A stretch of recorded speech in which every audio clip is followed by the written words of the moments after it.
tidak bermasalah mau nggak warna merah mau putih karena belum Warna merah. Mana dia tuh?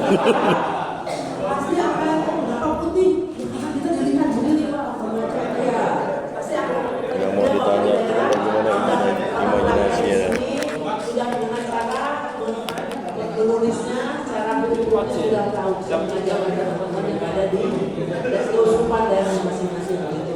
Jadi kalau Mana ada yang megang sama ada yang bisa kalau untuk lihat warna biru. Siapa yang warna biru? Pak Dias. Yang warna biru itu Pak Dias. Ada toilet ke belakangnya. Itu mereka ke sana. Ah, tuh. Turun ke bawah. Piring-piring yang mau dicuci juga bisa. Enggak, saya.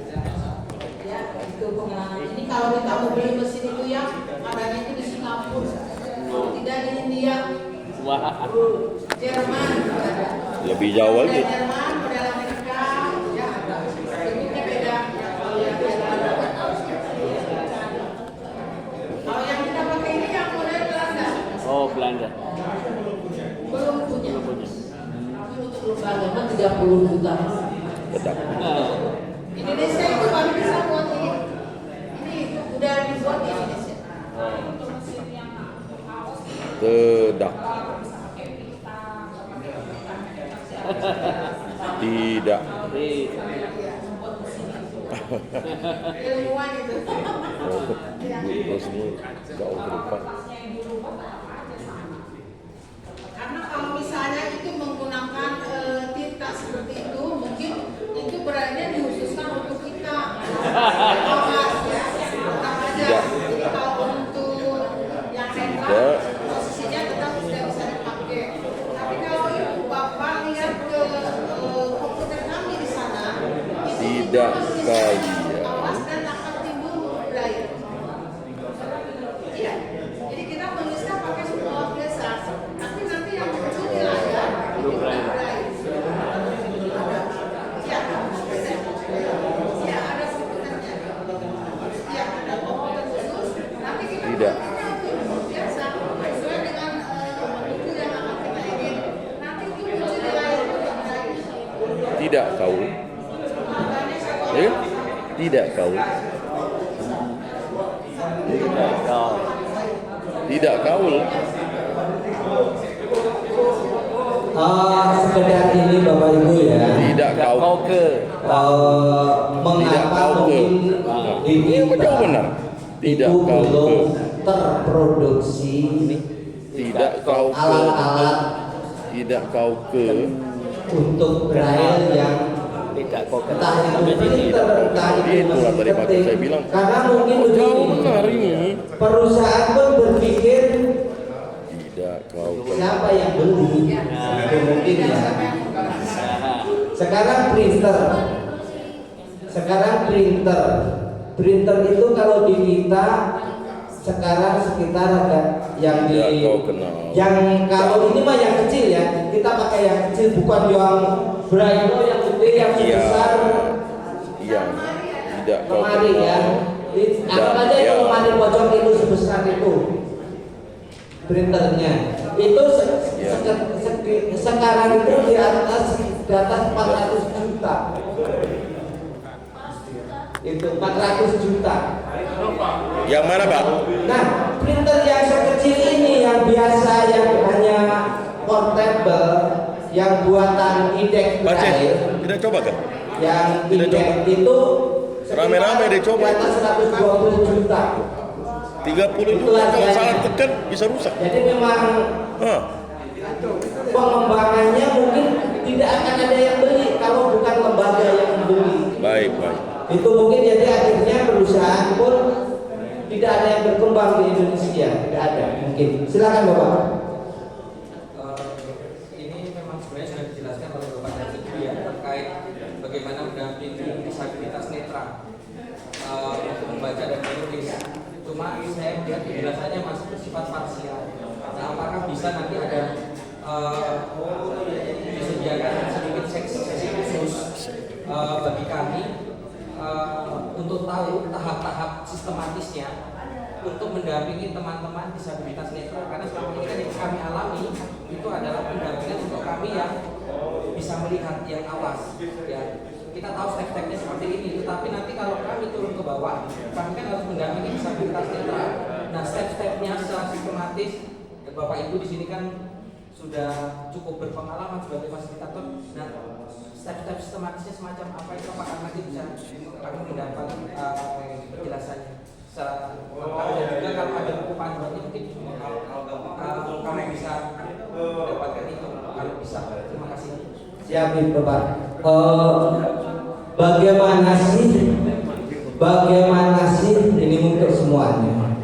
Kalau nanti kami kembali ke daerah dan harus mendampingi teman-teman tunanetra dari awal sampai akhir, bagaimana kita bisa melakukan? Tahapan apa sih yang harus dibutuhkan? Nih, ini pertanyaan yang sangat bagus dan sangat sulit dan sangat gampang. Gampang susah. Karena memang perlu tahapan yang bagaimana kami untuk mendampingi tunanetra yang ibaratnya saya hari ini, minggu ini saya itu baru kenal loh yang namanya tunanetra. Tapi nanti saya pulang harus dituntut 1000% bisa. Ya Pak ya. Dan hanya pelatihan hari Jumat semester 1. Hari Sabtu sudah menginjak semester 2. Akhirnya hari Kamis nanti harus sudah diwisuda. Wisuda praktek lagi Pak. Iya, wisuda. Nah, itu harus bagaimana? Silakan. Mungkin tahapan yang harus bagaimana Bu Tina? Untuk proses pembelajaran biasanya kalau untuk siswa yang awal, gitu ya, kalau saya di kelas itu biasanya dengan mobilitas dulu, yang OM itu dulu ya, pengenalan lingkungan, terutama posisi toilet itu. Toilet itu jangan, jadi kita bilang masuk ini toilet tidak seperti itu, tapi disentuhkan. Kalau ini bagian baknya, ini gayungnya, ini kerannya, itu harus diinformasikan bagi siswa yang baru datang, gitu ya, kelas biasanya. Dari situ baru kita kenalkan, ini ruangan ini di pojok ada apa, di tengah ada apa, ini kursinya ada berapa dan sebagainya. Itu pengenalan dulu. Informasikan kepada teman-teman kita itu suasana di sekitar itu. Jadi mereka tidak takut, mereka merasa aman. Itu biasanya. Yang kedua, duduk. Silakan untuk duduk. Kenalkan dulu dengan ini namanya neger, ini namanya pen, ini fungsinya untuk apa. Pelan-pelan aja dalam semuanya itu. Saya itu biasanya tidak langsung coba nulis itu tidak bisa, tidak ya. Tapi dengan pengenalan dulu, pengenalan ini kertasnya, ini fungsinya apa. Baru kita secara lisan aja dulu. Kalau itu ada 6 titik, nanti ini seperti itu dengan pengenalan. Baru ke alat bantu yang kemarin itu papan lampu itu biasanya kalau saya katakan media yang lebih besar. Kalau Greenback kan itu udah kecil, sampai mereka itu apa titiknya. Terjadi sekarang. Dia raba, dia pasangkan, dia bikin nama yang sederhana aja. Dia berulang, itu tidak bisa satu hari, bisa seminggu, 2 minggu itu baru mereka Terjadi sekarang ini. Nah, makin lama makin lancar ini. Yang awal kita bertemu dengan teman-teman di sana itu orientasi mobilitasnya dulu supaya tidak cemas, tidak takut, gitu ya. Itu yang harus ditanamkan itu memang orientasi dulu. Di mana ada tempat sampah, di mana di sini kita letakkan pensil atau alat tulis atau itu harus dikomunikasikan. Semua yang ada di ruangan itu harus dikomunikasikan. Biasanya kalau saya itu suka dengan di sebelah kanan kamu ini apa? Tetapi Nanti kalau dia berbaring, oh ya di sebelah kanan saya itu ada meja, di depan saya ada lemari, maka mereka akan jadi jangan langsung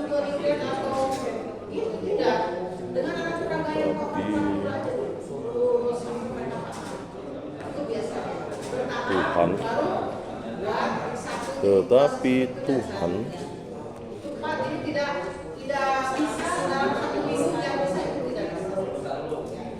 Itu jawaban saya. Ada tambahan waktu saya.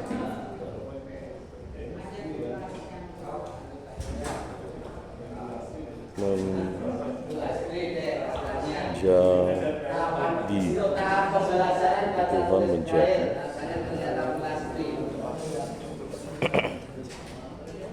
Iya, tadi kalau yang dari awal udah seperti itu ya, pasti paling kalau tahapan pembelajaran belajar musiknya sama seperti praktek di sini tetapi juga. Tuhan menjadi murka. Pertama kali kita melakukan itu, kalau saya untuk melatih kepekaannya sama kayak bikin dulu titik penuh Ya, agak gitu kan, kurang seni, 1, 2, 3, 4, harus 5. siapkan. Kemudian beralih ke titik 1 seperti itu untuk tujuannya itu sebenarnya selain mengingat guru melatih kepekaan perabaan sebenarnya misalnya tadi A terus B terus L, jadi dari mulai yang huruf satu itu kan huruf kecil, ini nanti bertahap jadi 2, jadi 3, jadi 4, jadi 5, jadi tangannya itu sudah mulai peka kalau misalnya untuk belajar membaca, itu tujuannya sebenarnya. Kalau yang titiknya kenapa jadi kok di lembaran ini kok 1-1 terus akhirnya 2-2 terus 3-3, nah itu sebenarnya untuk melatih kepekaan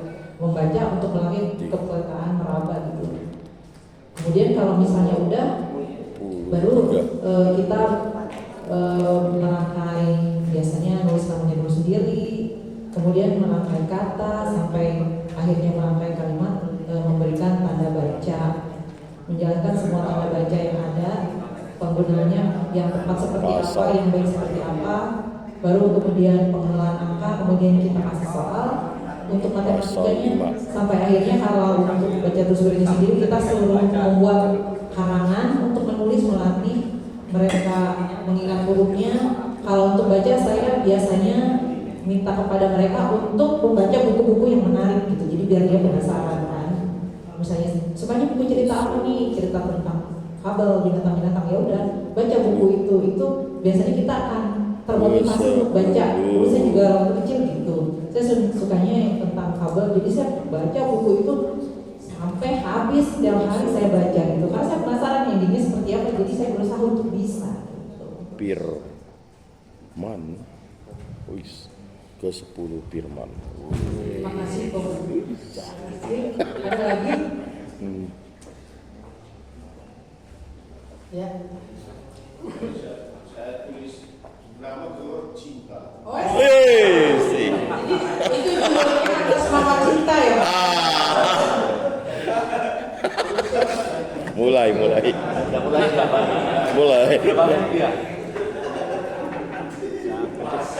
Berarti berapa huruf? Titik-titik kalau cintanya titik-titik. Positif ya, nanti bisa kalau 1, misalnya 4, ada yang penasaran mau mencoba mengetik boleh. lalu 2, 4, 5, kita akan mencoba lagi 1, 3, ke membaca, karena kita ditekankan itu harus bisa, harus 1, makin 3, membaca ya. 4, 5. Kemarin seperti waktu awal yang ibu dibagi 2, 3, untuk menjadi 4, 5. kelompok dan Satu. masih ingat timnya ya, 4 kelompok kan ya. Nah, silakan Bapak Ibu untuk membantu juga memposisikan meja dan kursinya sehingga menjadi 4 kelompok seperti awal itu.